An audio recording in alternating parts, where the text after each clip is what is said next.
Página aberta, o programa da UBE, em parceria com a Univap, Universidade do Vale do Paraíba. Nós sempre gostamos de trazer aquela palavra da Sagrada Escritura sobre o tempo. Essa que nós queremos que seja sempre a marca do programa. Tempo para nascer, tempo para morrer. Tempo para chorar e tempo para rir. Tempo para amar e tempo para odiar. Tempo de guerra e tempo de paz. Nós estamos aqui com o professor Ítalo Riccardi. É um misto de chileno com italiano. O professor Ítalo é professor da Universidade do Vale do Paraíba, na cadeira de literatura espanhola. Língua espanhola. Então, fica. E ele está aqui hoje para ser sabatinado sobre o trabalho dele junto à universidade. E nós sabemos que ele é dessas pessoas que transmitem alegria, paz. Eu acho que os alunos devem gostar bastante do professor Ítalo. Se não gostar, eu vou tomar uma atitude aqui. Ô, Ítalo, você... Até aquele dia que eu apresentei a uma pessoa aqui, quando eu disse que você era chileno, ele se espantou da sua jovialidade, do seu modo expansivo e alegre, né? Eu falei, morei no Chile, mas era difícil achar chileno alegre assim. Daí eu fui falar com você e você disse que você já tinha sido estragado pelo brasileiro, né? Então, ô, Ítalo, conta pra gente a sua grande paixão da língua espanhola. Parece que é um poeta. Sim. Pablo Neruda. Pablo Neruda. O nome do Pablo Neruda era Neftali Reis Bassoalto, né? Sim. Foi Prêmio Nacional de Literatura em 45, Prêmio Nobel de Literatura em 71. A frase, nós vamos deixar para o final do programa, que é uma frase muito bonita, que o professor Ítalo escolheu para definir o Pablo Neruda. Então vamos lá, conta pra gente como é que tem sido a sua experiência aí com os alunos e tal, e o que você acha que vale a pena ressaltar sobre o grande escritor chileno. Bom, gostaria de dizer que agradeço a oportunidade de estar batendo esse papo tão importante com o senhor e para as letras de modo geral. E em relação a Neruda, eu acho que para mim significou uma redescoberta. Porque eu, estando no Chile, sendo estudante de literatura, eu vim conhecer melhor a sua universalidade, o seu carisma, a sua forma de escrever e de apreciar sua literatura aqui no Brasil. Ou seja, os próprios estudantes, através das perguntas que eles me foram fazendo, em alguma aula de língua espanhola que a gente desenvolveu, em algum momento que nós falávamos sobre literatura ou sobre língua espanhola, e especificamente em relação ao Chile, surgiu então esta figura tão interessante, tão rica pela vivência de vida que ele teve, dada a oportunidade de ter conhecido tantos países que ele visitou, e como esta experiência de mundo e de vida ele foi capaz também de escrevê-la através de sua literatura. Ou seja, mesmo que apareça um poeta sendo extravagante, como era a figura que as pessoas tinham, assim como muitas vezes do Dalí, que tem essa figura do homem extravagante, né, em geral, mas o Neruda era uma pessoa, além de ser correta na sua forma, era um homem ligado com as preocupações da vida, com o homem. O social. O social, sim. E também com os valores universais da vida. O amor, a luta pela sobrevivência, a beleza, tá? As virtudes em geral. E também a poesia que ele expressa através de toda a sua criação com as palavras, né? Ô, Ítalo, existe algum livro em português, tradução do Pablo Neruda? Existem traduzidos aqui no Brasil praticamente, eu diria que quase todas as suas obras, né? E já que o senhor me perguntou em livros, foi feita uma pesquisa indicando assim, de autores, se tivesse alguém que indicar uma obra que tivesse marcado assim, o século, né? O século XX. E justamente eu respondi a essa entrevista e, sem se tratando de Neruda, principalmente, eu indiquei uma delas, que é El Canto General, que é uma obra que fala um pouco sobre a América Latina, sobre a condição do homem na América Latina. Por esse motivo eu escolhi. Inclusive, se quiser que eu pudesse, em algum momento, recitar parte de uma das suas... Vamos ver. Um fragmento, pode ser? Pois não, vamos lá. Então, o Neruda conheceu vários países da América Latina, entre eles esteve no Brasil. Tem uma anedota que poderia deixar para contá-la também, né? Conheceu o México, conheceu os países, né, Cuba e os países do Caribe, da América Central, mas também, em uma visita que ele faz, em uma passada que ele faz pelo Peru, convidaram ele para conhecer Machu Picchu, que é considerada a cidade sagrada dos Incas, da toda aquela cultura que viveu a mais de 2.500 metros de altitude. E é tão interessante que eu trouxe aqui as fotos da cidade, uma cidade cheia de pedras, construída na Cordilheira dos Andes, e que os espanhóis, durante todo o seu trabalho de conquista e as excursões que eles fizeram para, vamos dizer assim, colonizar o continente que tinha sido descoberto, sem saber ainda a dimensão dele, eles não tiveram condições de conhecer. Passou completamente desapercebida até o início desse século. Uma cidade construída a 2.500 metros de altitude. E mais ou menos em 1950, 53, então que Neruda é convidado a conhecer essa cidade. Ele faz todo o percurso a cavalo, naquela época não tinha trem, não tinha nada disso, já que é um lugar inacessível, e conhece então a cidade. E aí ele fica encantado, ensimismado, como a gente diria, encantado, e ele diz, né, partindo desse lugar, é um fragmento, ele sente a condição de latino-americano, de homem americano, para dedicar então, profundamente comovido, como é que tivesse sido essa cultura, então ele dedica um poema chamado Alturas de Machu Picchu, que são 12 fragmentos. E eu gostaria, se fosse possível, recitar vamos lá. O último fragmento. Diz assim: Sube a nacer comigo, hermano. Dame la mano desde la profunda zona de tu dolor diseminado. No volverás del fondo de las rocas. No volverás del tiempo subterráneo. No volverá tu voz endurecida. No volverán tus ojos taladrados. Mírame desde el fondo de la tierra, labrador, tejedor, pastor callado, domador de guanacos tutelares, albañil del andamio desafiado, aguador de las lágrimas andinas, joyero de los dedos machacados, agricultor temblando en la semilla, alfarero en tu greda derramado. Traed a la copa de esta nueva vida vuestros viejos dolores enterrados. Es un pedaço... Para não perder o gancho, ele diz aí, aguador de las lágrimas, né? Sim. Quem carrega...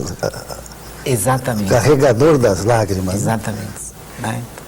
Dada a condição, né, da terra, nessa terra desse homem que teve uma vida difícil, né, que passou praticamente vivendo a essa altitude, e também a dor que significou a conquista, né, de alguma certa forma, que não foi tão fácil, mas foi cheia de batalhas, de guerras, né, de mortes e, evidentemente, de sangue.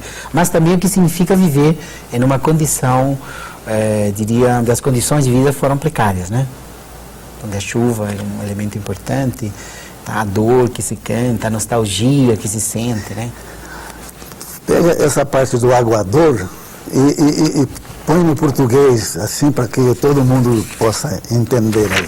Claro.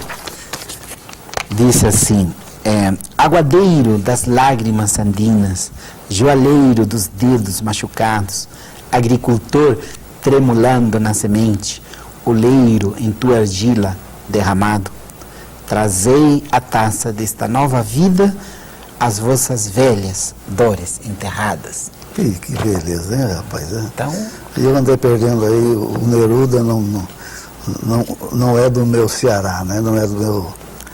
Eu nunca tinha, assim, conhecido mais profundamente o Neruda. A gente ficou mais conhecendo o Neruda, talvez por causa do filme O Poeta e o Carteiro, né, e tal, que trouxe para nós, assim, primeiro para mim, brasileiro e tal. E eu gosto muito de literatura, mas eu me prendi mais à literatura portuguesa e muito da literatura francesa também, europeia.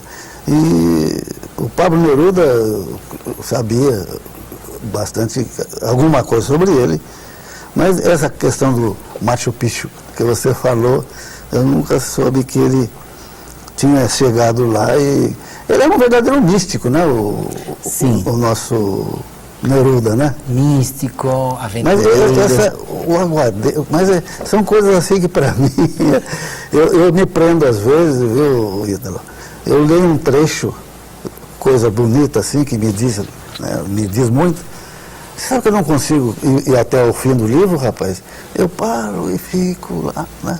Bom, mas quem está sendo entrevistado é você. Não, é muito importante o que você colocou, porque Neruda, em um livro póstumo, que a esposa, né, a Matilde Ruth, depois vai recolecionar, de coisas que ele escreveu, ele fala sobre as palavras.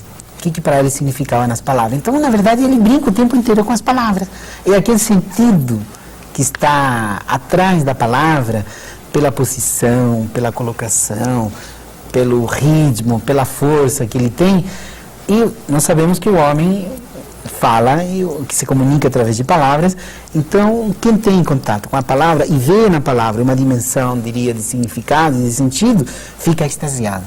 Expressar um sentimento em palavras. O próprio Deus mandou seu filho como a palavra, né?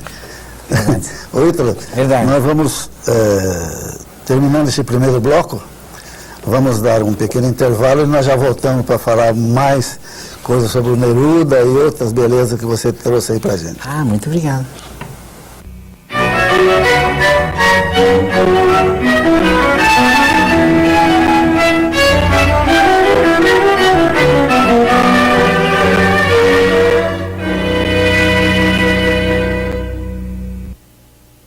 Então, estamos no segundo bloco do Página Aberta com o professor Ítalo Riccardi.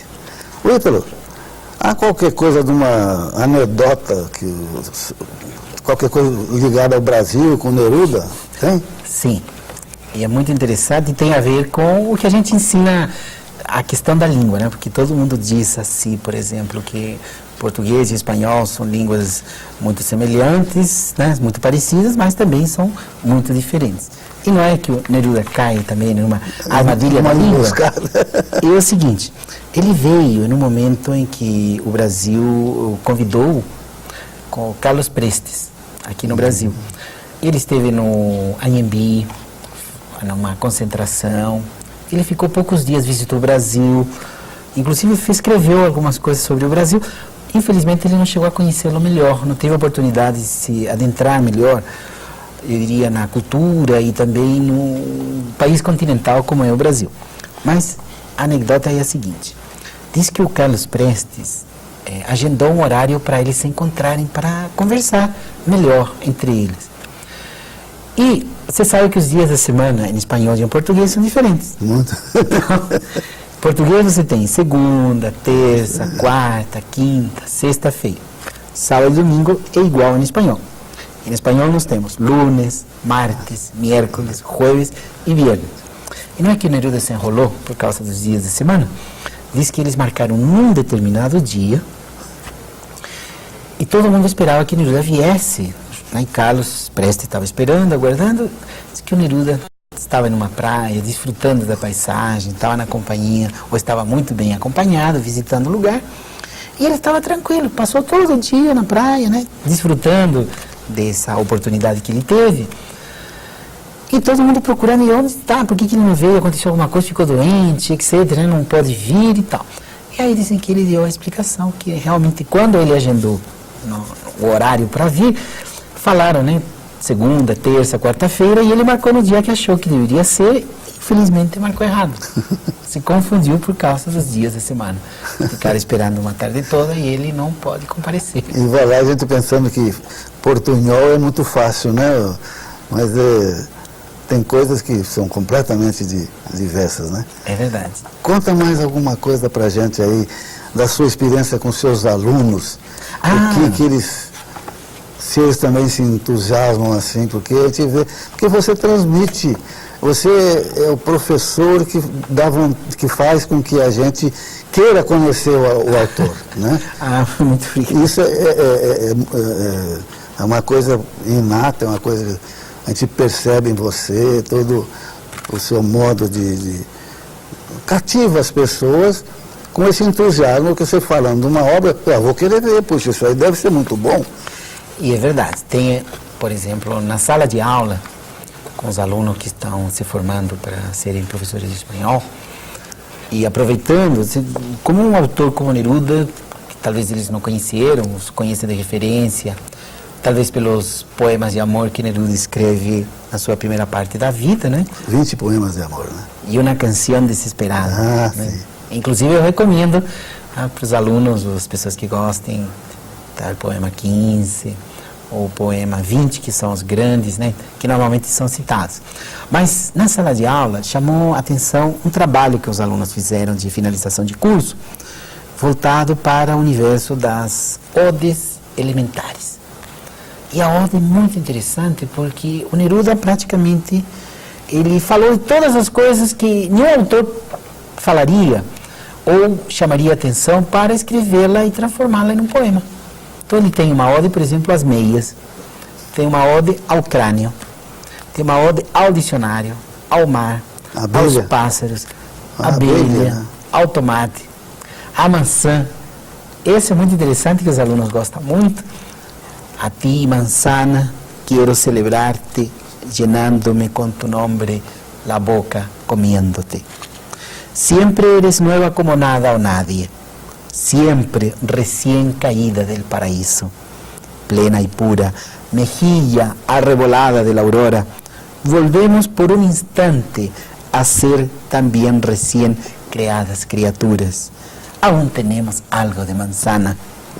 Yo quiero una abundancia total, la multiplicación de tu familia, quiero una ciudad. Qué difíciles comparadas contigo son los frutos de la tierra, las celulares uvas, los mangos tenebrosos, las huesudas ciruelas, los higos submarinos. Tú eres pomada pura, pan fragante, queso de la vegetación. Cuando mordemos tu redonda inocencia, una república, un río Mississippi en sus orillas, quiero ver a toda la población del mundo reunida, unida en el acto más simple de la tierra, mordiendo una manzana. Foi tão interessante essa experiência da maçã, que todos os alunos, depois que falamos dos aspectos científicos, da declamação, né, que eles gostaram, perceberam o sentido desde o paraíso, né, até, vamos dizer assim, o sentido da multiplicação que a maçã tem, que eu trouxe uma caixa de maçã, e eles estavam doidos por experimentar a maçã, inclusive os alunos que não gostavam da maçã. Então, nós tivemos a poesia e a degustação, né? E o Neruda, a poesia das odes, você tem isso. Ela tem o beija-flor, da forma como ele trabalha a palavra, da maneira como ele se refere. Então, ele cria uma linguagem nova, de objetos simples, que normalmente seriam deixados de lado, ele faz uma criação. Mas a alma do poeta é essa, né? Ele enxerga um mundo com olhos mais puros e idealísticas, né? Então o poeta é aquele que a gente não, às vezes, precisa... Por exemplo, você pega um Carlos Drummond de Andrade, né? A pedra no meio do caminho. Primeira vez que eu li aquilo, uma pedra no meio do caminho. Mas um grande crítico brasileiro, que já morreu, Álvaro Lins, ele, num rodapé do jornal da Correio da Manhã naquele tempo, ele analisa o poema dentro do poeta, né? O que o poeta queria dizer com aquela pedra, né? Daí é outra coisa. Por isso que eu falo, quando você, como professor, você com esse entusiasmo, você recita o texto do Neruda, a criançada tem que ficar com vontade de conhecer mais o autor, né? E eu fico muito grato, viu, Ítalo, que você engrandeceu esse programa que está começando, alguns entrevistados apenas, mas a gente espera que ele ainda venha andar por esse Brasil todo aí, para que conheçam um chileno que nós adotamos e que também adotou o Brasil, né? E veio para a nossa universidade e falou tanta coisa bonita para a gente aí do Neruda. E agora, nós vamos encerrar o programa com a frase que você marcou aqui do Neruda, e depois a palavra é sua, você dizer alguma coisa, deixar uma mensagem como professor, né? O que você espera do jovem nesse mundo daqui para frente, e o que você vê de bom no Brasil de hoje para amanhã. Muito obrigado por estar presente no programa, e tal como o senhor me solicitou, estamos na virada de um século, vamos para um novo milênio. Eu acho que virar um milênio sem sonhos, praticamente acabaria um pouco o nosso desenvolvimento como homens, como professores, etc., né? Como alunos, inclusive, que a gente também é. Caminhantes de passagem pela vida. E eu acho que o Neruda tem uma frase muito interessante que resgata essa ideia do sonho. E diz assim: a cada mañana de mi vida traigo del sueño outro sonho. A cada manhã da minha vida carrego ou trago do sonho um outro sonho. Que bonito. Então, e você, qual é o livro do Neruda que você disse que os 20 poemas? Você tem um CD, não tem, que você me mostrou que Sim. Sobre os 20 poemas dele e Sim. mais coisas, né? Sim. E o que é? Você que fez rapidinho, conta pra gente aquele CD que você está mostrando. Olha, o CD no Chile, o Neruda no Chile morou em 3 casas, né? Mas há uma casa em Valparaíso que chama-se Isla Negra, que é um museu. E nesse museu é comandado por uma fundação, que é a Fundação Paulo Neruda. E lá você encontra muitos materiais, obras. É uma casa onde mostra todas as coleções, já que Neruda foi um grande colecionador, então ele trouxe muitas coisas das viagens e dos lugares onde esteve. E também ele fez muitas gravações. Então nós trouxemos de lá uma relíquia que é, pela própria voz do autor, alguns de seus poemas. Que coisa da sua primeira parte da vida dele. Muito obrigado pela sua presença. Obrigado. E quem sabe, o ano que vem, se Deus quiser, a gente volta para falar em outros grandes Cervantes, essa gente toda que você conhece muito melhor do que eu. Estamos no final do programa Página Aberta e nós queremos deixar aqui a nossa mensagem de agradecimento ao professor Ítalo e dizer que Deus tome conta de todos nós. Terminamos e aguarde o novo programa na próxima semana.